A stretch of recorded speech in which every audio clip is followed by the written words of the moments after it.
Good afternoon, everyone. Thank you for joining us today. I'm joined today by Dr. Kara Christ on my right and Major General Mick McGuire on my left, the leaders of the Department of Health Services and National Guard and DEMA. I want to give you the latest update on where we are in Arizona. And I want to begin again by just saying thank you to all our healthcare workers, all our nurses and doctors. I've talked about this month as our maximum challenge to date. We know how hard they're working. I want them to know how grateful we are, how much we appreciate what they do for our citizens, and to the citizens, I want to say thank you as well. We're going to be able to share some things in terms of the direction Arizona is going. It could only be making improvements with your participation, partnership, and commitment to your fellow brothers and sisters and neighbors and friends. So I want to begin with a thank you to everyone, but specifically to those folks in the healthcare industry today. And I want to remind you, I've been saying this now for several weeks, you are safer at home. This virus is widespread in our state and in our country. People have been listening to this message, and it has been making a difference. Here are the latest numbers for the state of Arizona. 134,613 total COVID-19 cases, 3,501 average cases per week for the week of June 28th, 3,249 cases per week for the week of July 5th. And to date, we have lost 2,492 souls in Arizona. And I want to say to all of our citizens, I know the sacrifices that you've had to make, but coronavirus has touched no one more closely than those directly affected with the loss of a loved one. And our hearts and prayers remain with all of those families, and the actions that we'll want to take going forward will be to minimize virus contraction, sickness, and any death. In terms of our direction, our COVID-like illnesses in emergency rooms, which is oftentimes a leading indicator. And if you think of that, you go to the emergency room when you get sick. From there, you can go into a hospital bed. That is trending downward. Our COVID patient ICU hospital bed use, that's up, okay? And so much of the surge in cases that we had was in June. So those that became sick from the emergency room to a hospital bed to the ICU. And our percentage of positive tests, that is trending down for the first time in some time. And that is a good sign and a good direction. Let's take a look at the COVID-like illness surveillance. That's the blue line, and the influenza-like illness surveillance. If you can see, these lines were inverted as far back as December. The orange line is the flu, and it was flat. And the COVID line, the blue line, was flat. All the way up and including to the stay-at-home order. The flu has behaved like the flu the entire time through this. Coming out of the stay-at-home order, if you watch the COVID line all the way until June, it remained flat. And then a severe spike up over the next several weeks. And the first downward trajectory of the COVID-like illness surveillance in this past week, and a pretty dramatic leg down there. So that is a direct effect of the decisions that Arizonans have made over the past week, and we can see more of this if we do more of that. I want to talk about the COVID-19 cases by day. Those of you that can see that screen and see where June comes in, you might recall that for weeks and weeks I would come in and present this slide and say, there's not much of a trend here. There's a lot of data and information. About 3 or 4 weeks ago, I came in and said there is a trend, and it's going in the wrong direction. And it continued in the wrong direction for several more weeks. Today, we see the first evidence of the trend headed in the right direction in terms of fewer cases. So we need to continue to press this to have fewer cases, which will result in fewer sicknesses, fewer hospitalizations, fewer deaths. Percentage of positive tests. We had weeks, the gold line is the percent positivity. The blue mountain is the number of tests that are done, both PCR tests and this is just all PCR tests. And like I said, the line is percent positivity. We had weeks where the line was as low as 5.1, 4.9, and 5.9% positivity. Then, through June, we had weeks where it was above 20 for several weeks. We now have it trending downward, and we need to continue to push that downward, and we're going to talk about how we do that. To show you where we are with hospital capacity. The orange line are COVID-like cases. They are on the rise. That began in June. We do have capacity, and the graph I'm showing you does not include the 2,660 additional surge beds, which we have not had to use up until this point. This is the intensive care unit hospital beds for COVID-19. Again, the orange line shows an increase in COVID-like illness inside our ICUs, pretty flat until June. That's where the increase happened, and this does not include the 600 additional ICU surge beds, which have not had to be used, so we retain capacity. This is ventilators for COVID-19. The COVID use of ventilators is increasing. Again, that began in June. Lots of capacity remains. This is testing by day.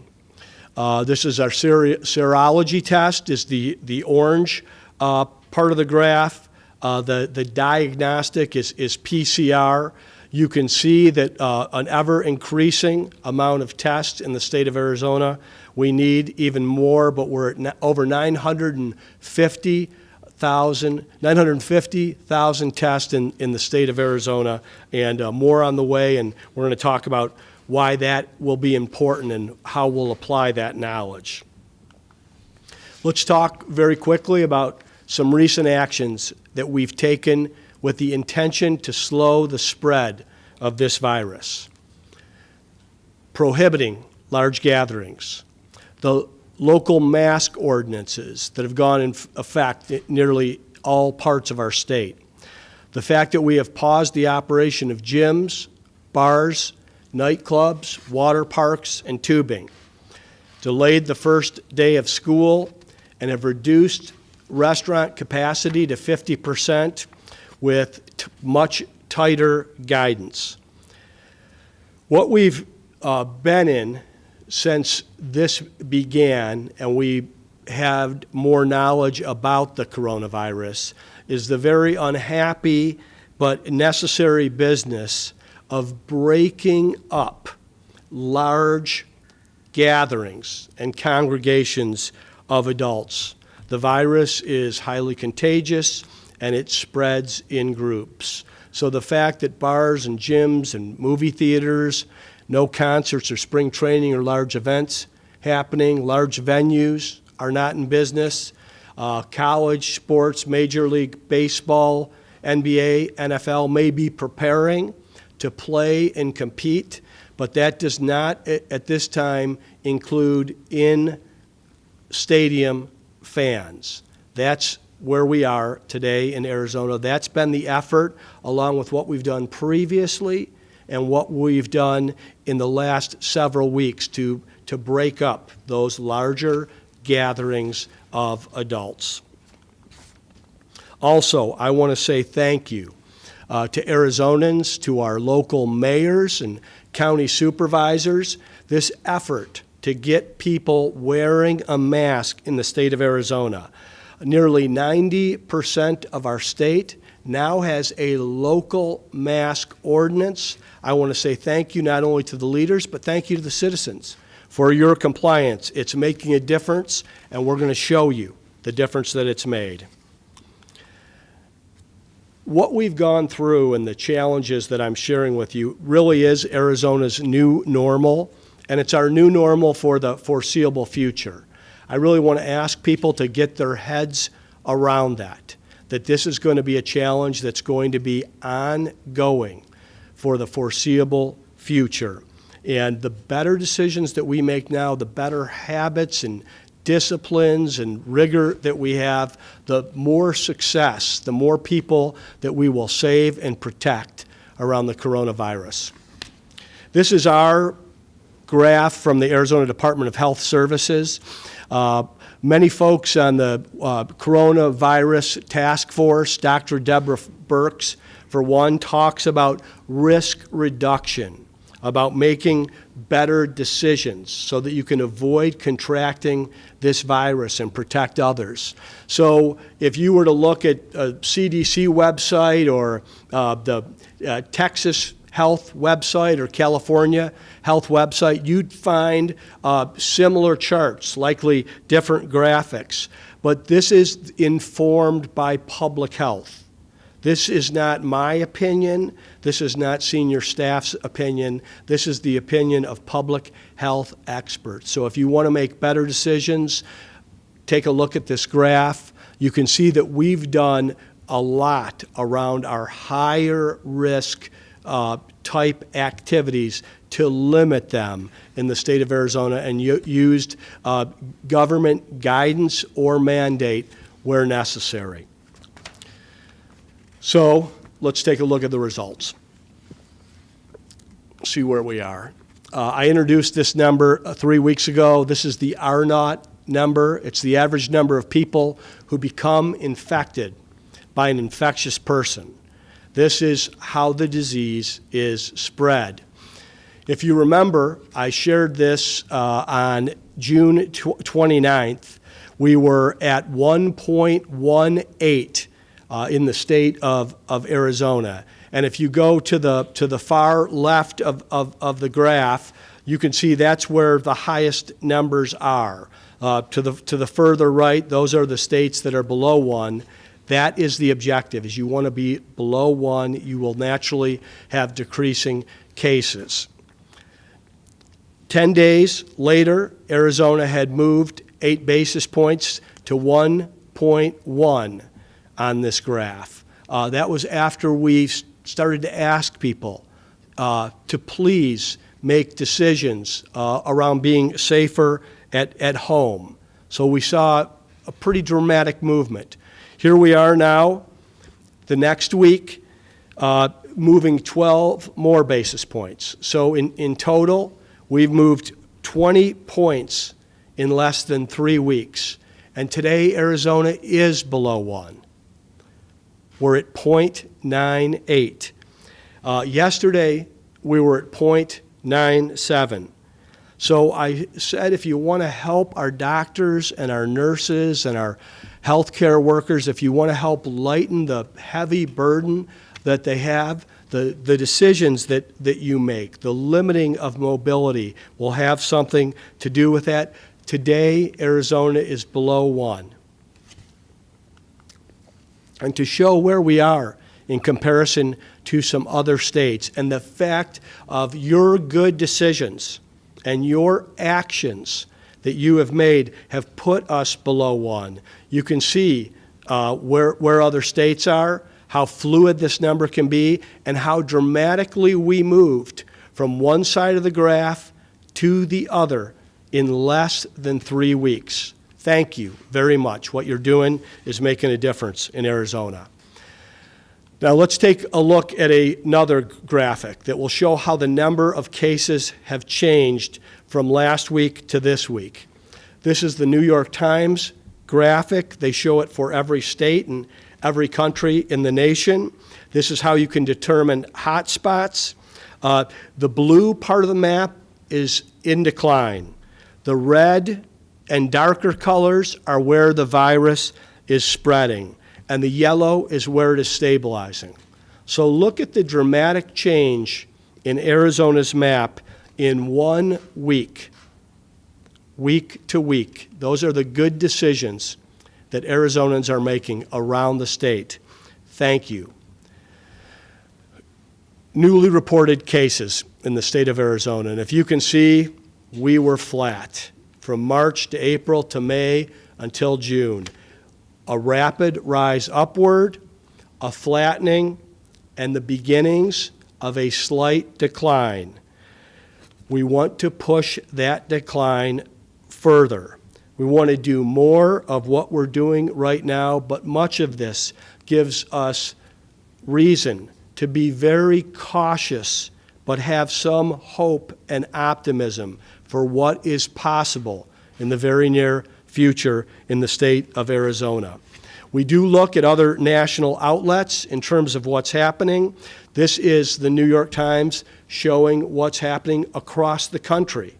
You can see our nation flat in April, May, and through June. A dramatic spike up in July while we are flattening and beginning a decline. It just shows how dangerous this virus is and how fast it moves. So the rest of the country is experiencing much of the increase that we had in June in July in macro numbers. This is another graphic in the Times that shows where new cases are increasing. For weeks and weeks, we were not on this page. And then what has, to me, seemed like forever, we have been on this page. And I've been getting up. If you touch this page and touch your state, all the statistics and graphics come up, and you can see how other states are doing and what best practices or interventions are making a difference. I got up very early this Monday morning and pulled up this page. I kept looking at it. I thought maybe it wasn't fitting right on my phone, and actually went and got my iPad. On this page on Monday, where new cases are increasing, I couldn't find Arizona because Arizona wasn't there. Arizona had moved to a new page. And I want you also to note that there's 40 states on this page, along with Washington, D.C. and the Virgin Islands. But Arizona had moved to this page, where new cases are mostly the same. So that's, again, we've gone from increase to a flattening, and where we want to be is the page below that. That's where new cases are decreasing.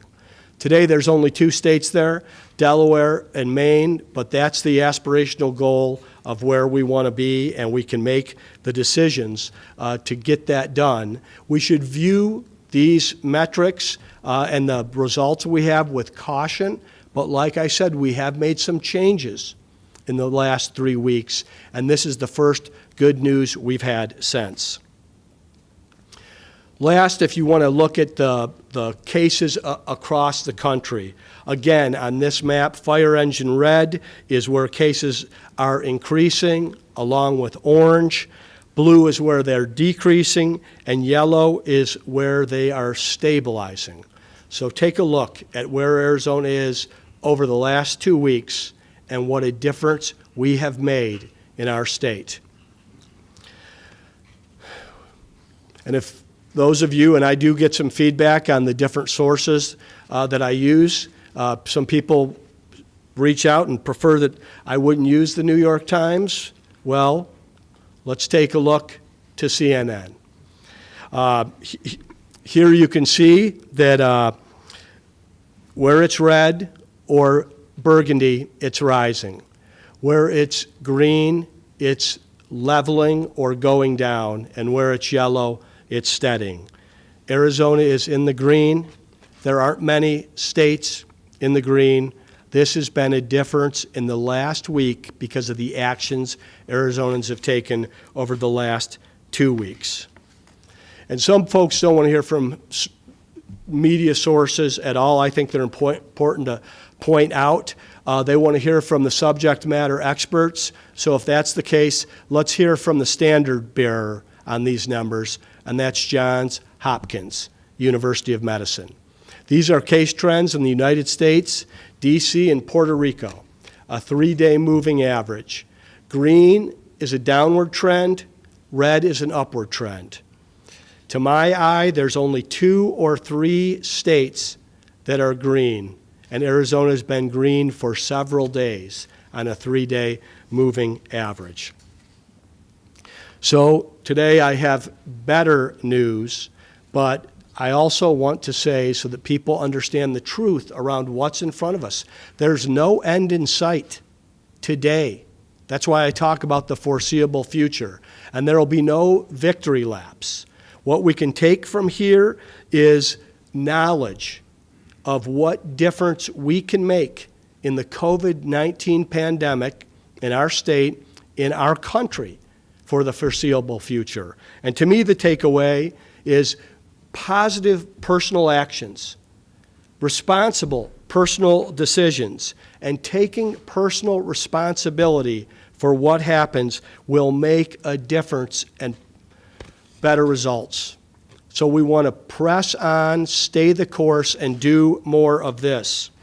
There can be no letting up. If we have any evidence from the last 2 weeks, it's what we've seen in these results. I've asked for your help. People have responded. I'm grateful. What you're doing is saving lives, protecting people, and giving lightening a load for a heavy load for our healthcare workers. So there can be no substitutes for things like masking up in Arizona. This is making a real difference. And like I said, we're seeing nearly 90% of our state that is doing this with wide compliance. The state, in addition to asking people to mask up and advocating, is funding PSAs around the reason to do it and providing and ensuring access to masks for vulnerable Arizonans. We'll have free non-medical cloth masks for Arizonans who are 65 or older or medically vulnerable starting tomorrow. So if you need a mask or want a mask, you can visit azhealth.gov/order masks to submit the order. The state's also going to work with licensed congregate care facilities to provide direct shipments to meet the needs of their residents in these categories. In addition to masks, physically distancing, keeping that distance between yourself and others, continuing to wash your hands, and remembering that you're safer at home. These are the things that today are making a difference in our state, and we want to continue doing them and doing them on a more widespread and consistent basis. Now I want to transition from this and talk a little bit about education. Arizona will be open for learning. That's what's in front of us in the coming school year. I've been visiting a lot with public K-12 education leaders, our school leaders and our superintendents, hearing from principals and others in terms of where we are, along with our fine public universities, visiting with Michael Crow, Dr. Michael Crow, Dr. Bobby Robbins, and Dr. Rita Chang to get their input on best practices and what's possible in this next school year. I want you to know that Arizona will be open for learning this school year. We've put a date out there about 5 weeks away. We've gotten the most recent input from school leaders and public school superintendents.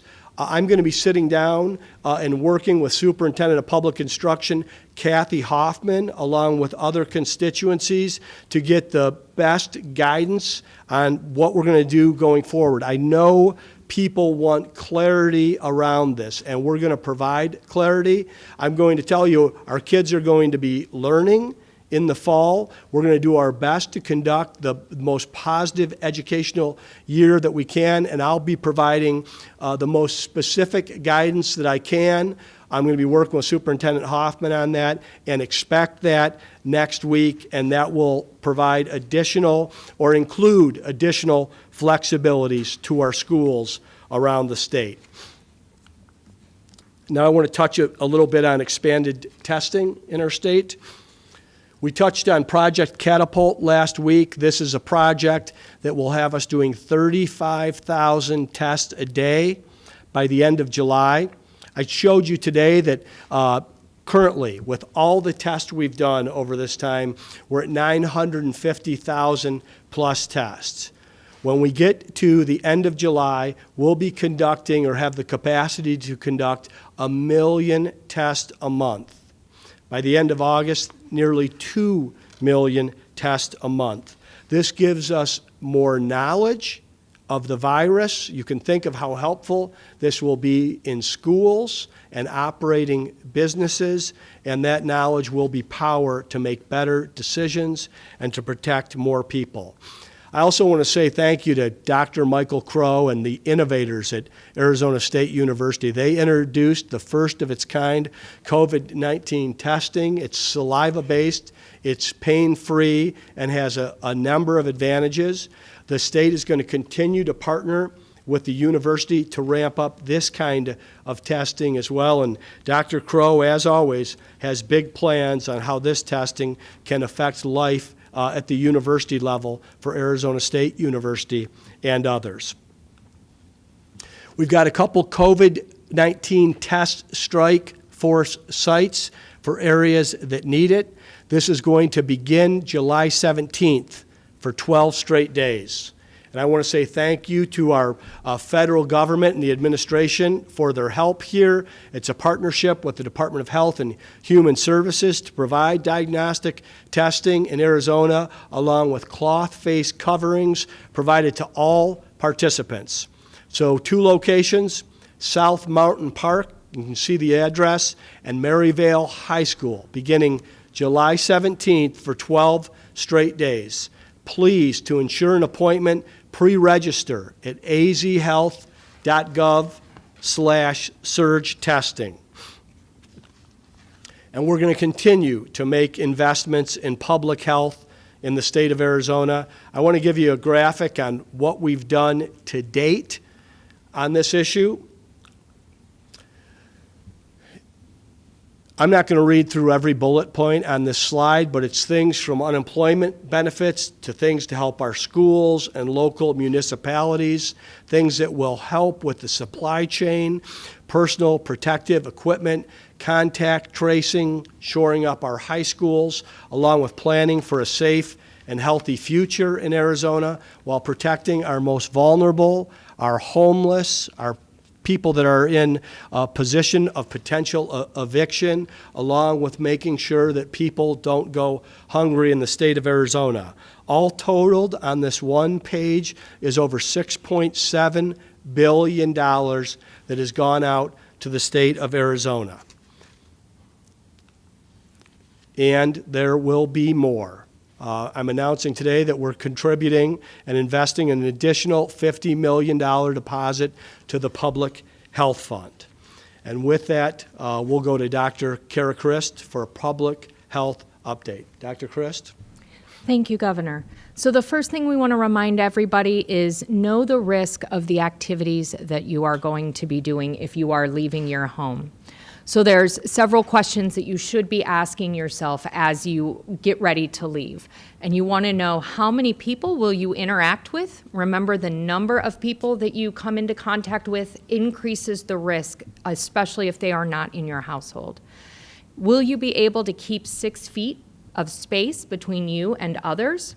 Will you be indoors or outdoors? So outdoors has better ventilation, more room to space out. If you are indoors and in closer proximity, that's going to put you at higher risk. And then also, how long will you be interacting with other people? The longer that you are considered a close contact of somebody, the higher your risk is for catching COVID-19. So to talk about a couple of the resources that we are providing to our hospitals, we know that our hospitals have been on the front lines of the COVID-19 response since March. So we announced last week that we were implementing a staffing initiative As of this week, we have a contract with Vizient Incorporated to provide nursing staff to our hospitals for 6 weeks. The cost of the entire program is being assumed by ADHS. So the way that we determined which hospitals would get staffing, our first priority was to keep patients in their community. So everyone's heard of the Arizona Surge Line, where we can transfer patients to the appropriate level of care at the appropriate time so that they can get the care that they need. If hospitals in rural areas, they told us if they had more staffing, they would be able to retain more of those high acuity patients. So they were prioritized, especially those that had a high number of transfers through the Surge Line to other facilities. The second priority was our large metropolitan hospitals that actually accept high numbers of transfers through the Arizona Surge Line. So staffing, we've already made the decisions. They've been granted to each of the health systems who applied. A total of 584 nurses will be provided to aid 21 hospitals around the state. It's 250 inpatient or medical surgical nurses and 334 critical care nurses. So these are going to be your nurses. They're going to staff your ICU beds. 74% of those nurses were provided to our central and our southern regions because we know that those high acuity metropolitan hospitals are taking a significant amount of the transferred patients. The other thing that we prioritized is if that hospital was able to provide a specific capacity, such as ECMO. We wanted them to be able to have that type of staffing that could support those activities. So those will be on the ground within the next week to 10 days, and we are very excited that we were able to offer that to our hospitals. And last week, we talked about the post-acute care initiative. So we know that we have a number of patients that are in the hospital that could be discharged if they had somewhere besides home to go to. That could be a skilled nursing facility, an assisted living facility, hospice, home health. And so the executive order last week required those entities to report into our post-acute care capacity tracking dashboard, but we also know that we need additional beds. So the department has provided $10 million to expand that post-acute care capacity. We're currently in the negotiation of a contract with a skilled nursing facility system. That system actually has COVID wards and units, so we will not be introducing COVID into other skilled nursing facilities. This contract has the potential to add up to 330 additional beds statewide. And then we are engaging with other stakeholders, such as assisted living and hospice, to identify additional post-acute options. And then we are working on making sure that everyone knows how to utilize that PACT dashboard so that their discharge planners can utilize that to get patients out of the hospital and into a different environment. Thank you very much, Doctor, and thank you for the good work your entire team is at the Department of Health Services. I know how hard they're all working, and all of Arizona is grateful. And now to Major General Mick McGuire for an update on the Guard and the Department for Emergency and Military Affairs. General McGuire. Thanks, Governor. Since we last met, as I mentioned, our primary line of effort this week has been providing some operational capacity to the testing that's being provided by HHS and FEMA as federal partners to resource the 60,000 tests that will begin tomorrow.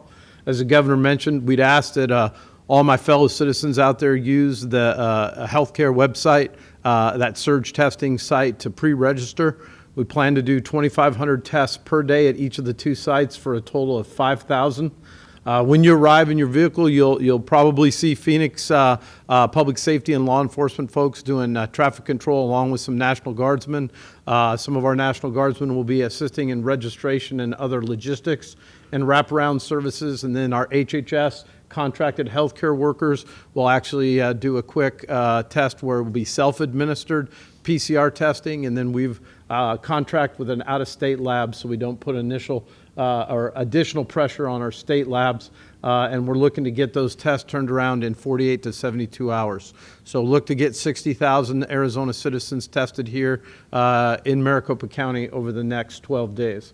Additionally, on the rural testing, we just completed White Mountain Apache test blitz, Cibecue yesterday, and today the community of White River. 22 of our National Guardsmen out there assisting with our tribal partners, just as we have with Navajo Nation and last week with To'ono O'odham.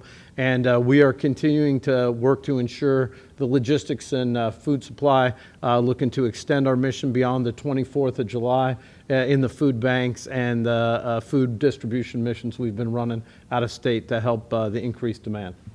Thank you very much, and thanks for the good work of the Guard and DEMA. And boy, you all and your team have been on every front throughout the pandemic, and very grateful to the team as well. So thank you. Sir. I want to give an update on not only public health, but what's happening with Arizona families in the state of Arizona, especially families that have been displaced through this.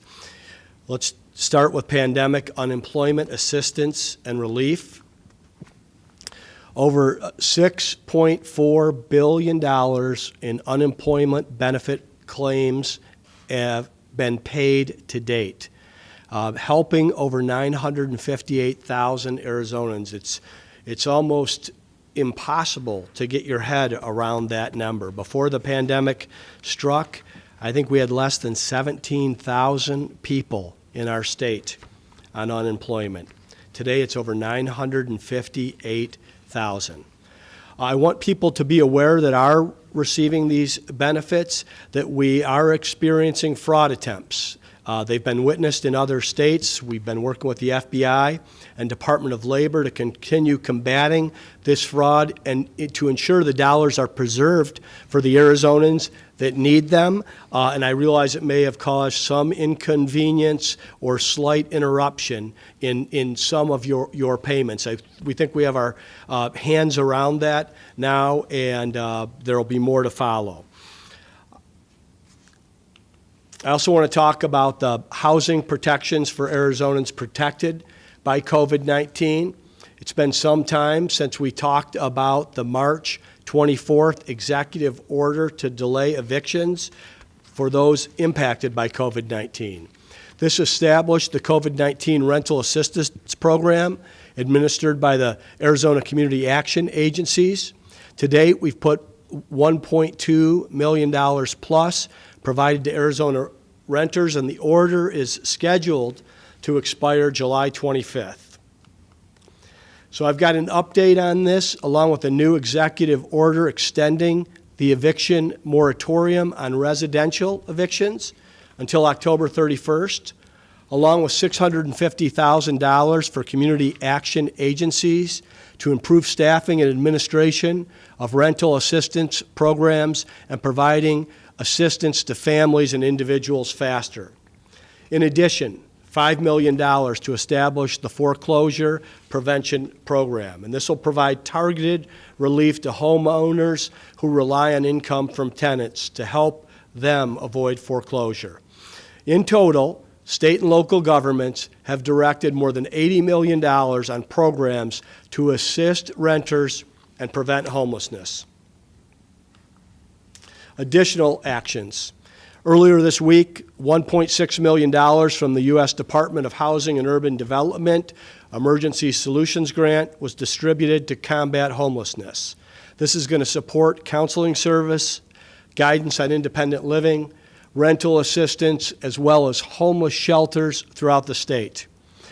In addition, we've provided $250,000 from Chicanos por la Causa, and I want to thank David Adami for the organization's statewide housing program, which finds housing for homeless individuals. And in May, $300,000 provided to St. Vincent de Paul and Open Hearts, providing Arizonans in need with rental assistance, telehealth, and transportation to health services.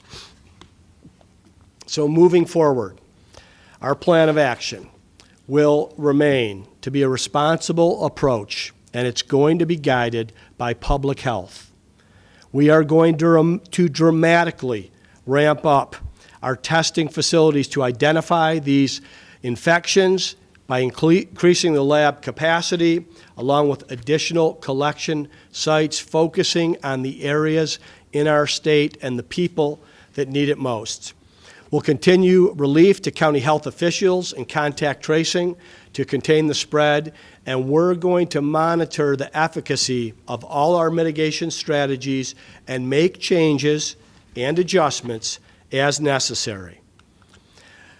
I was asked a lot this past week on with all the metrics that are out there, if people wanted to simplify the metrics that they watched or the metrics that they could find to see if Arizona was going in the right direction, which metrics would I recommend?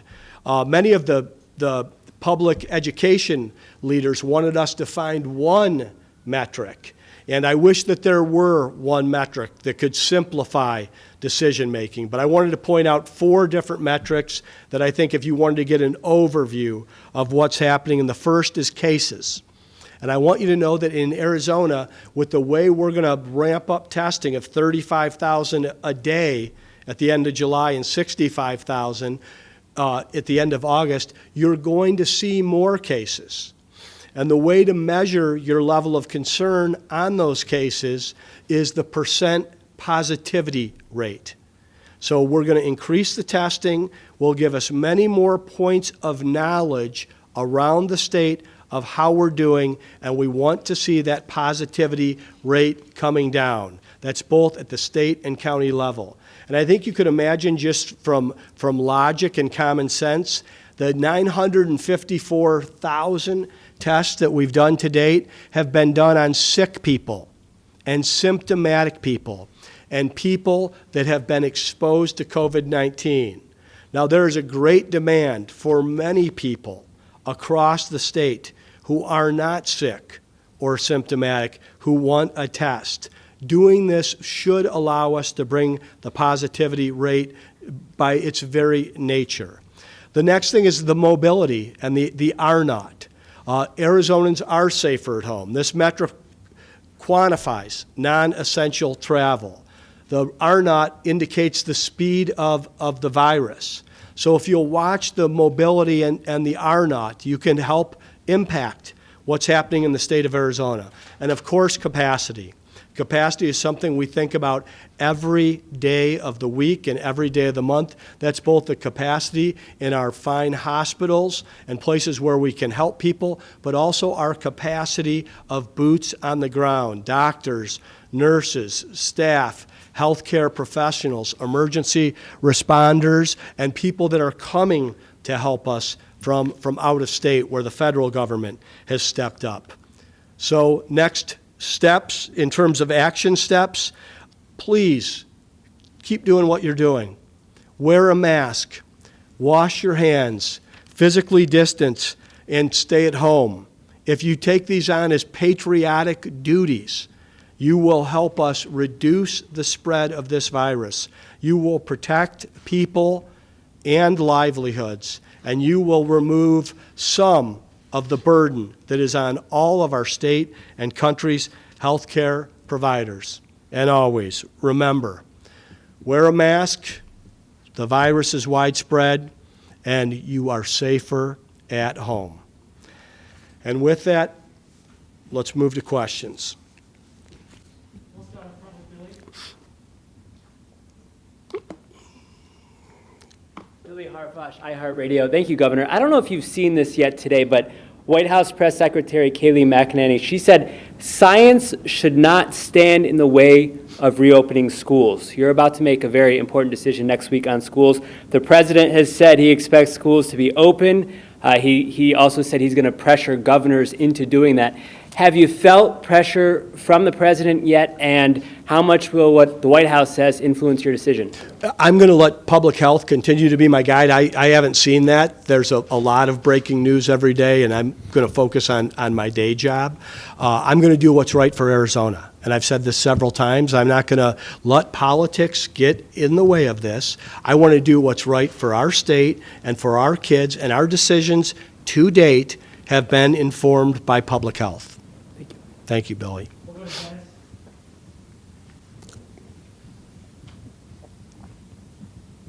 Afternoon, Governor. Wanted to talk to you about where we are today and your response to this COVID epidemic up until now has led the state, at least the county, to the point now that they're bringing in extra coolers. Medical examiner is working under surge capacity to to handle the dead bodies down there.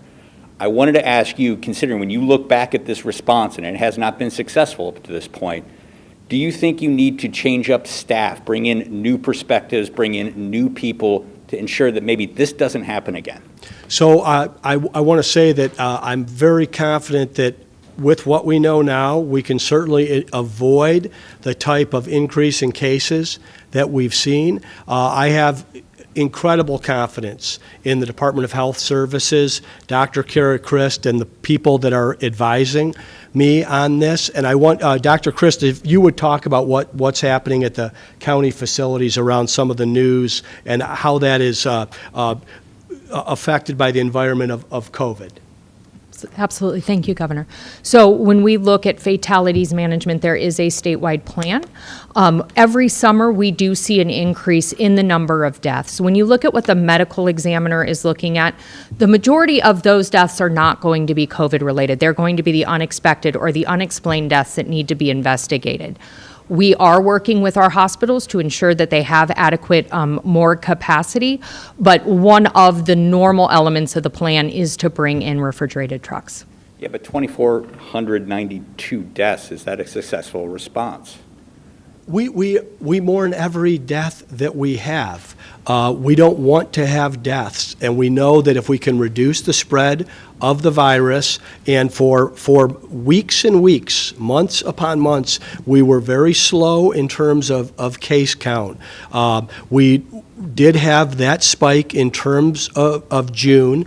We've made adjustments, and this is something where you want to stay vigilant, you want to have flexibility, and be humble. We know more today, and I'm confident that we'll continue to make better informed decisions going forward. I just got one more follow-up here about the R0. You said that this is a metric to watch, and as an example, you used where that was at June 29th at 1.18. This is an example of, you said, where you don't want the state to be. It happens to be that the R0 was at 1.18 on May 15th, yet you opened up the state anyway. Why did you do that, considering that this is a metric that you are now saying is something to watch? Well, it's something that you have to watch. I mean, and the metrics move, and we did not have the spike in cases that we have today on May 15th. And in hindsight, everything is crystal clear. We're going to go to Andrew with the Republic next.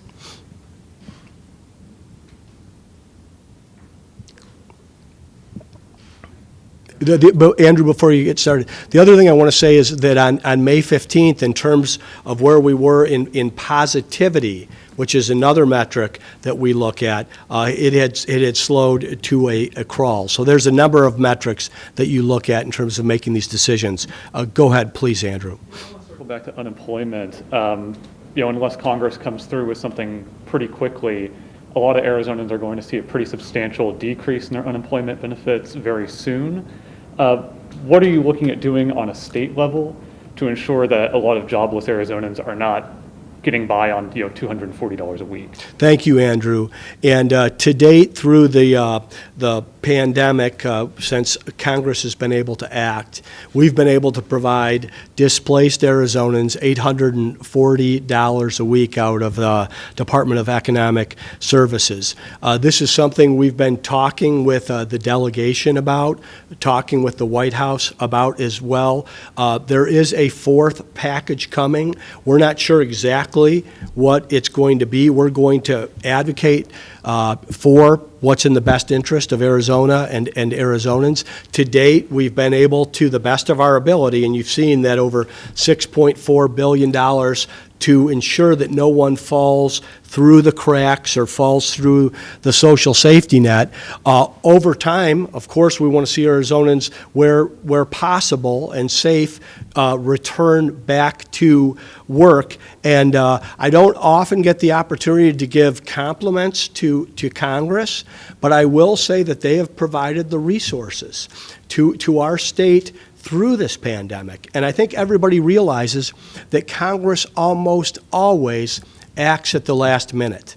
So we are exploring what our options are and what the possibilities of what their trial ballooning and putting forward in terms of packages and amendments, Arizona's in a position where we have options, and we'll want to explore those options when and if necessary. I want you to know it's something that's topical among our senior staff. Speaking of getting back to work, though, I think it was House Majority Leader Warren Peterson previously commented that people would go back to work when unemployment insurance is cut. Do you share that outlook, and is that even really possible if we're going to be in a situation where bars, restaurants, some industries are going to be operating at limited capacity or going to be closed? Is that a reasonable expectation? What we want to do is make sure that people don't fall through the cracks. What we don't want to do is incent someone who would otherwise go back to work to not go back to work. And even in the environment we're in right now, I mean, it's been my experience, most people want to work. Okay, they'd like to go back to their job if they are able. And in the last month, we've seen 19,700 Arizonans return to work. So we want to do the right thing, and that's what's going to guide us. Do you think people feel it's safe to go back to work, though, at a time like this? Well, it depends on who you are and where you're working, in your own personal situation. Nicole, maybe 15 next. Hi, everyone. Governor, you touted some positive news in today's briefing, but the reality is the state's largest county, they're bringing in 14 coolers to find a place to store the dead bodies, something that hasn't been done in 10 years. Bodies aren't able to be stored in a normal way now. The fact is bodies are adding up, space is running out. At this point, why should anyone believe what you're saying? First, I want to say you're mischaracterizing what's happening in relation to COVID-19, and Dr. Chris can inform the rest of that and what happens in the state of Arizona, because we are headed in a better trajectory, because we went for weeks and weeks and months with a very slow increase in cases, and now we're going in the right direction again. Arizonans have been helpful, they've been partners, and they've been part of this. I'm going to ask them to continue to do that. Will you talk, hang on, please. Will you please, so people understand what's happening in the news that's being reported from the county level, again, reiterate for people that weren't listening the first time you gave the They answer ordered around. 14 Please. coolers Yes. by next week to get them. So we're working very closely with Maricopa County on developing a plan. So every summer we see increased deaths due to heat-related illness. We are also seeing increased deaths, unfortunately, due to suicide and drug overdoses. In addition, we know that we've got the COVID-related deaths. So what we are doing is we are working with Maricopa County on trying to get the decedents out of the medical examiner's office and into the funeral homes for final disposition, because they are almost at capacity. The rest of the state actually has capacity to handle any of the decedents or those that need care. But we continue to work and to identify solutions for our hospitals and the county. Maricopa County hasn't ordered coolers in 10 years, though. And Governor, I've asked you, what guides your decisions? Politics, economy, science. You say public health, but elected officials, former elected officials, citizens, and businesses say your decisions are half measured. Are you trying to protect your image instead of making tough decisions? There's a lot of critics out there. And if I listened to all my critics, I wouldn't have any time to focus on this pandemic. I'm going to make the best possible decisions informed by public health, do the right thing, and do my best. Now, I want you to know that there are two very loud lobbies out there. One is the lock it down lobby, and they want to see everything locked down. And they weren't even happy when we had a stay-home order and we did not have rising cases. The other very loud lobby is the government's not going to tell me what to do lobby. Very American thing to think and say, not during a pandemic. Both of these pretty loud, pretty large constituencies. Think of the decisions I've made, because I'm not following public polling. I'm following public health. So I'm not going to please the lock it all down forever lobby, and folks that don't want us to make decisions to protect people aren't very happy either. That's why I'm going to continue to follow public health. It won't be very popular, but I know in my heart it's the right thing to do, and that's what's going to guide decision-making going forward. And just my last question, really quick. The maps that you show up there, the White House put out a report on the 14th, and it shows most of Arizona all in dark oranges for new cases. How do you pick which charts you're going to show us? Are they to fit your narrative? You should go to the COVID Trafficking Project. I think it's done by The Atlantic. It gives Arizona an A+ for the information that comes out of the Arizona Department of Health Services. That's on the website, azhealth.gov. Every map that's been put out there is reflective, but their source is independent. I put up the New York Times and CNN that validates what our own internal information is. Okay. We're going to go to Zoom next. Thank you, Nicole. We're going to go to Kathy Ritchie from KJZZ. Kathy, go ahead.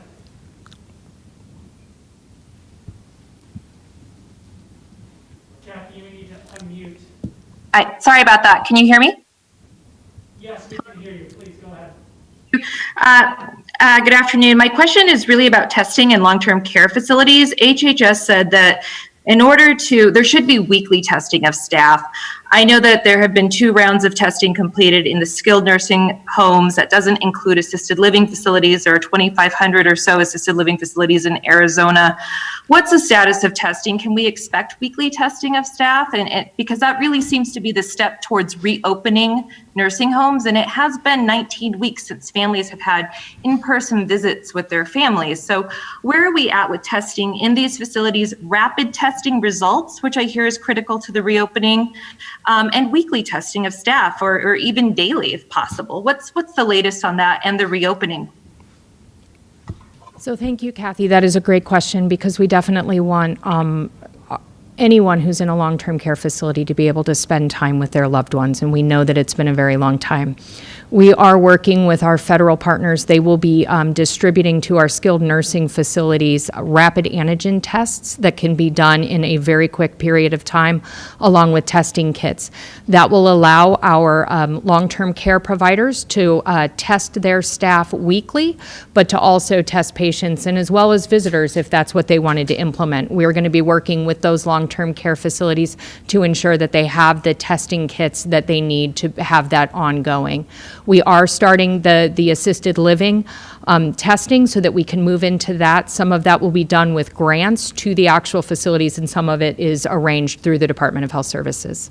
And Will one that other, be- go ahead. I'm sorry. Thank you. Will that be ongoing? Because what the skilled nursing facilities are getting, they're regulated by CMS. The assisted living facilities are not, even though the population is similar. So I'm just curious, if the skilled nursing facilities are getting those rapid tests, assisted living, will that be ongoing? What's the status of that? Because so many Arizonans live in assisted living, whether it's a group home or an assisted living center. So we are taking a look at that. Our priority would be the assisted living centers on that, but we're looking at what the capacity is to be able to offer that to our assisted living facilities. So that's not the ongoing testing then right now is not happening. You're still sort of planning that. It's in the planning process. Yes. So that part is still in the planning process as we're starting the testing for the assisted living staff and residents. Okay, thank you. The other thing I want to say to Kathy is that we should add that to our list of incentives to remember that it's safer at home and to wear a mask and to socially distance. We do have guidance available once we get into a safer area in terms of case and spread, where people can go visit their loved ones inside a nursing home. Part of it's the guidance and the testing, and I know how much people want to do that, and we want you to be able to do it in a safe way. So we need to continue this downward trajectory. We're going to come back in the room. Vaughn Hilliard from NBC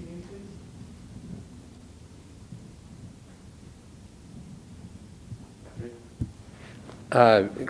Couple questions. St. Luke's, is there an update that you guys have to my understanding, you guys have signed a contract and signed a lease with the building. And is that the same thing as the skilled nursing facility that you guys introduced to us in the earlier graph? And following up on Kathy's question, it sounds like Sonora Quest is making great strides. They're going to have their machinery in there to begin to expand testing operations here for the actual processing. At the same time, what do you guys see as the future of expanded rapid testing here in the state? And sorry, my one other piece here is more along the lines of, not from the shut it down lobby, but I was just talking with an ICU nurse who spent 2 months, May and June, in New York, and he said he was disheartened. He just came back and he's now working out of a hospital here. And he said compared to what he saw in New York and essentially how those streets were shut down and folks took it seriously and were able to bring their case number down quite rapidly, he said then he came back here and he's concerned that this is just going to be prolonged. And he said he's encouraged to see those hospitalizations plateau and some of these early indicators, but we still have a percent positive number, 20%. To folks like Shannon Sims, that ICU nurse, what would you tell him in terms of why not take those additional steps of not shutting down like indoor dining at this point? Will you touch on St. Luke's and testing, and I'll talk about the policies? Sure, thank you. Thanks, Juan. For St. Luke's, so we do have St. Luke's ready as a warm site. We have a contractor that could come in, provide the equipment and the staffing, and run St. Luke's. That is, we've always had that as kind of a last resort option. It is ready to go. What we would like to see is Arizonans provided care in licensed, regulated facilities. And so working with our long-term care providers, that would be our first option. However, we do always have St. Luke's if that is needed. So that's where we're planning right now. For the testing, so yes, Sonora Quest has done a phenomenal job, and we are so excited that they have been able to add capacity. We are looking at the possibility of rapid tests. They are not as efficient, and so they really are that 1 by 1 or 1 by 2 type test, like if you had a visitor that was coming in, or if you needed to quickly assess whether a patient should be in COVID precautions or not. As they become with the rapid, the antigen test, that will be more like a strep test that you'd be able to do in a doctor's office. The sensitivity and specificity aren't really what the PCR is, but it's a really good, just quick answer. So we're looking at how we could deploy that statewide. But the other thing that we're doing is looking to enhance the access to testing. So we're working with some of our county health departments to identify areas in Pima County and Coconino so that we can expand testing throughout the state. Is that rapid testing, has Sonora Quest indicated that they're going to be looking to expand that as sort of their next step? I haven't talked to Sonora Quest specifically about that. Usually those are kind of point of care in like doctor's offices, and so it may be something that they're looking at. And Vaughn, the answer that I would give is that we want to do everything we can to break up these large gatherings. That's the evidence that we have that's guided by public health. And I know I get requests from across the board, and I know people in all of these camps. My decision is being informed and guided by public health. And I know that's not the popular decision, but I believe it's the right decision. And I know over the course of time, as we get through this, Arizonans will see that it was that discipline that will steer us through this. When you see places like Prescott was blue on that map, and you saw the images yourself over the last 2 weeks, does that give you pause that maybe you should take that additional step of like a statewide mask ordinance? I want to see the maximum compliance with masks. I want to see every Arizonan wear a mask, including all my friends in Prescott. And I believe the decision that we're making in allowing this final decision to be made at the local level depoliticizes an issue that should never be politicized and has wider compliance. So I'm going to leave that up to those local officials and maybe some of the evidence that they're seeing, because if you remember, it wasn't that long ago when we gave the authority to the local mayors and local county supervisors that Yavapai County was at 3%. And today, like you said, they're blue and in a position where action would be helpful. Thank you, guys. Go to Michael from 12, and then Holly from Cat Media Services. Thank you, Governor. With the county officials ordering those 14 coolers, they're saying they're worried about a clog, potentially, when it comes to the number of deaths and not having space for those bodies. And like you said, the one trend that you said that is going up is the number of ICU beds and hospital beds taken up. What should people be expecting when it comes to potential deaths moving forward over the next couple of weeks? Well, I can't predict the future. I know that if we reduce cases, we'll reduce illnesses and we reduce hospitalizations. And I just want to reemphasize what Dr. Chris said about what happens in the summer and what happens during flu season. And she also mentioned something that I think is lost from much of this discussion because our focus is and should be laser focused on COVID-19. But she talked about the suicides and the drug overdoses that are happening. So public health includes many things, and that's what we're addressing. But the concern is more than just, 14 coolers is a lot. I know they may be trying to go above and beyond, but... I think Dr. Christ answered this question twice. Well, I got a couple more quick questions for you. You talked about education making a decision next week. Superintendent Hoffman said you've called the date August 17th aspirational before. How optimistic are you that August 17th is really going to be a date that we can see something reopen? I'm going to visit with Superintendent Hoffman, and we'll have details next week. Okay. We want to make sure we get through as many ballots as possible. We have a lot of people on Zoom, so if we could, we're going to Holly and we'll try and get through as much of Zoom as we can. Just one quick last question for you. Yeah, last one. Yeah, on the Wall Street Journal, we saw from SonoraQuest, their leader, they said that they thought that this virus may go away during the summer, or at least reduce during the summer. That didn't really seem to follow all the facts. Did you actually believe that this would go down during the summer? You have a question for SonoraQuest. We've been preparing since really sometime in March for a worst case scenario. That's why we talk about 600 plus ICU beds that we haven't had to use, 2,600 hospital beds that we haven't yet have to use, the amount of investment that we've put into testing. So we've always been planning ahead. If you've got a question for leaders of other organizations or businesses, I ask you to ask them. Well, we rely a lot of them on testing, and they said they were behind on testing because of that. Yeah, and that sounds like a question for them because we want testing ramped up. And we're sharing with people that we're going to have 35,000 tests a day by the end of this month, 65,000 tests a day by the end of August. And to date, we've conducted 954,000 tests. We need more, and we need more rapid results, and that's what's on the way.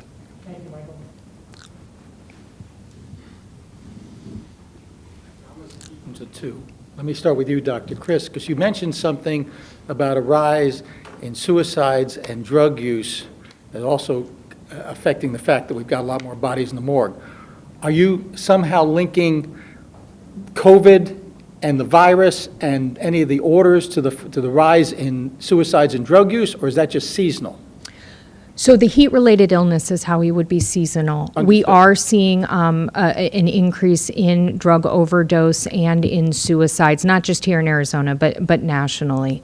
And so could some of that be associated to the isolation and loneliness? That was one of the things that we were worried about. We wanted to make sure that Arizonans, when we had the stay-at-home order, also had this stay connected. And we do know that this has been hard, particularly on our students. And so that's just one of many things that's playing a role, unfortunately, in what's going on at the medical examiners and at our hospitals. Okay. Other question for you, Governor. As you know, CDC issues state-specific recommendations every week. And the latest recommendations from the CDC say to limit indoor dining to less than 25% and decrease gathering limits to 10. We're at 50% and 50. You keep telling us you're following CDC guidelines. Why aren't you doing that? I'm informed by the guidelines of CDC. Those are our recommendations. We've restricted in-store dining or in-restaurant dining to 50%. We're 5 days into this. We're seeing the results that we've seen over the last 2 weeks, so we're going to continually monitor it. So at this point, you're not interested? We're going to continually monitor it. We've also put additional guidance that limits the amount of people that are in there. The key is to socially distance and make those responsible decisions. But listen, we'll make adjustments, and like I said, they'll be incremental, and they're targeted and focused on better results for our state, and we'll continue to do it, and they are guided by public health. Great, thank you. Hello, Governor. Good to see everybody. I'm sure a lot of Arizonans are very happy you extended the eviction moratorium today. Maybe not so much landlords, but I want to ask about the Renters Assistance Program. That money is getting out at a snail's pace. We've been doing our independent, we're talking $20,000 in a week, maybe even $5,000 in a week. Is that program a failure? We've heard about backlogs in counties and whatnot. There's still a lot of money left and a lot of people who need it.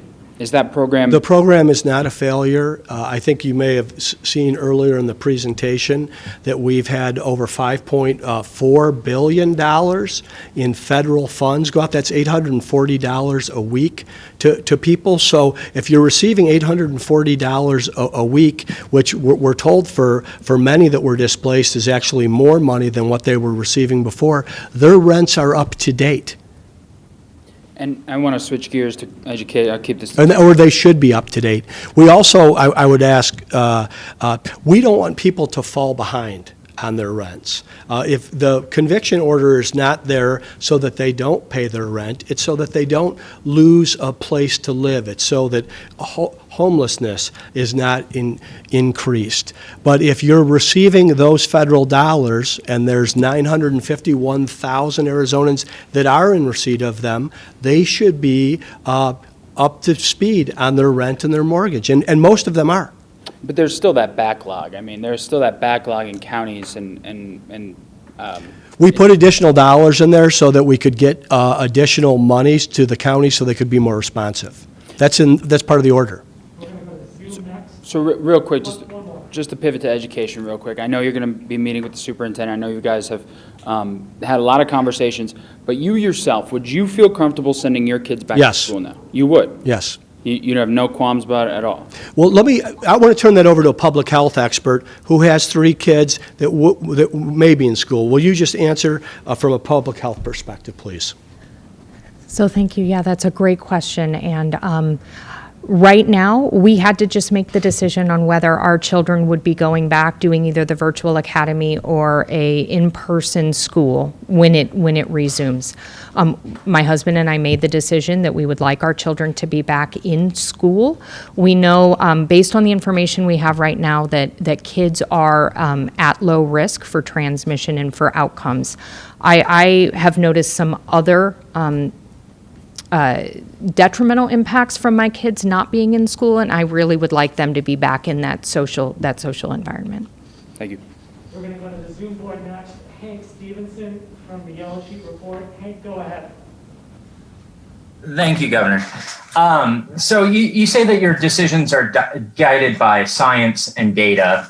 What are you willing to commit to opening schools based on science and data, some sort of a metric system rather than an arbitrary date? So, Hank, I'm going to work with Superintendent Hoffman. Our decisions are going to be informed by public health and the safety of our kids, our teachers, the staff, and the people that work inside our schools. There will be more to follow on that. That didn't answer the question, though, Governor. Right now, I said it will be informed by public health. Yeah, and informing it by public health, most people would agree that that means going off of data rather than a date. Are you sticking to a date, or are you going to set it based on data? Hank, I said that the date is aspirational. We have some of our school leaders who we're listening to who have already made some decisions around their schools, but the learning is going to begin on or before that date, regardless of the decisions that are done either at the state or local level. There will be more to follow on this next week, more specifics. We're going to come to the room. We're going to go to Courtney with ABC 15, and we'll go to Jeremy.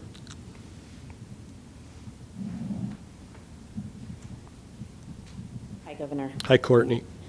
I'm going to switch gears here a little bit. In the weeks since you met with Black pastors, Black parents, to talk about police violence, systemic racism, there have been several shootings. You've indicated a willingness to diversify AZ Post, de-escalation training, body-worn cameras. What is your timetable on getting these things done?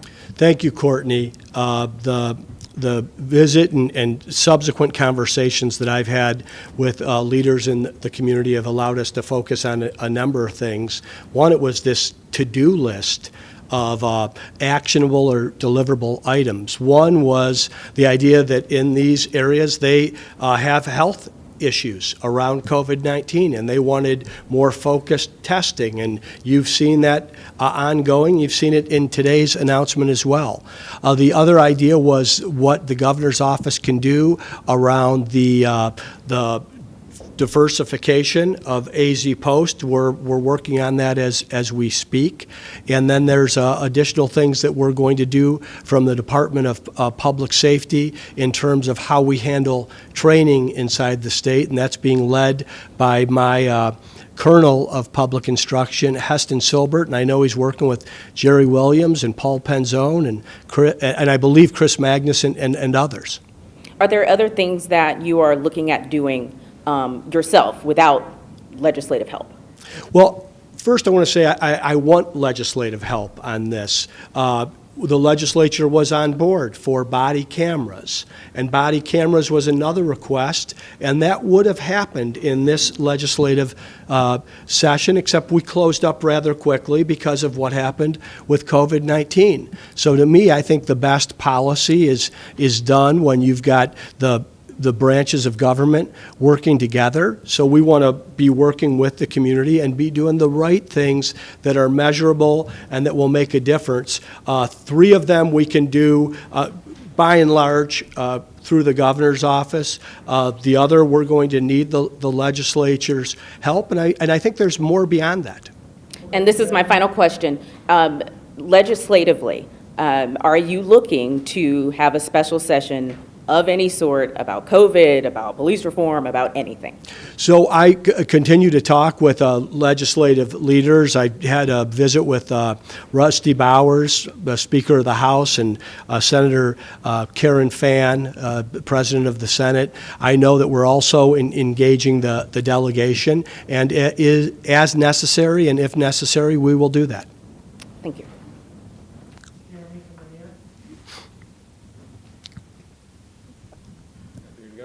Hi, Jeremy. 2 questions. First, a few weeks ago, you ordered the Department of Liquor to stop issuing licenses for large gatherings, limited or restricted gatherings of more than 50 across the state. There are still a lot of events on the calendar for the remainder of the year that the Liquor Department had already approved that will have, God knows how many people, a lot of them sometimes in places that don't require masks. Have you given any thought to canceling those events to prevent these large gatherings that could potentially spread COVID? We're going to review things that are on the calendar or things that are going to happen in the future that have been planned and where government has a role in that decision-making or local government has a role. We're going to be advocating or making the necessary decisions from our office. Okay. Second question, the Commission on Appellate Court Appointments this week announced that it was starting to take applications for the Redistricting Commission. Now that commission, according to the Arizona Constitution, is supposed to pretty closely reflect the population of Arizona. Currently it has, I think, only 1 non-white member and 0 Democrats. Do you plan to fill, I think there's 4 vacant seats, do you plan to fill those seats to make it more reflective of Arizona's population before they select these redistricting applicants? I think you'll see the applicants and the decisions be more reflective. Before the redistricting candidates are selected? Yes. As we start to wrap it up here, we're going to go to Zoom next for one more question. This will be from Brenna Goff from Bloomberg News. Brenna, go ahead. Thank you, and hello, Governor. You are one of 5 governors around the country that are facing recall efforts based on some of the executive actions taken during the course of the pandemic, mostly aimed at slowing the spread of the virus, such as shutting down businesses. And I'm wondering what your response is to the citizen groups around the country that are organizing these efforts and saying that the actions go beyond a governor's power, that they are unconstitutional, and that they infringe on people's rights? I would say to them that I'm 100% focused on the pandemic and making the right decisions from the governor's office to protect people and doing the right thing. I'm not paying attention at all to politics or these groups that want to say that a governor doesn't have the legal rights that I have been granted in a public health emergency. I can't wait to have government restored to how it was before the pandemic, but that's not where we are today. So with that, I want to just say thank you. We've seen some encouraging news today. I want to reiterate that it's not a victory lap. It should be a validation of the decisions that we make as citizens in terms of personal actions and personal responsibility that we take can make a difference in our state. I want to thank Arizonans from across the board for staying focused on the task at hand and what's in front of us. Let's keep pressing in this direction. And if you will, the message is you are safer at home. But if you need to go out, what I'm asking you to do is just to limit that mobility. If you need to go out to eat, to limit that mobility and head home. And make sure you're wearing a mask, that you're helping other people understand the gravity of the situation. There's strength in numbers here, and the more numbers that are making the better decisions, the better off we will all be. Again, thank you to everyone, especially our healthcare workers.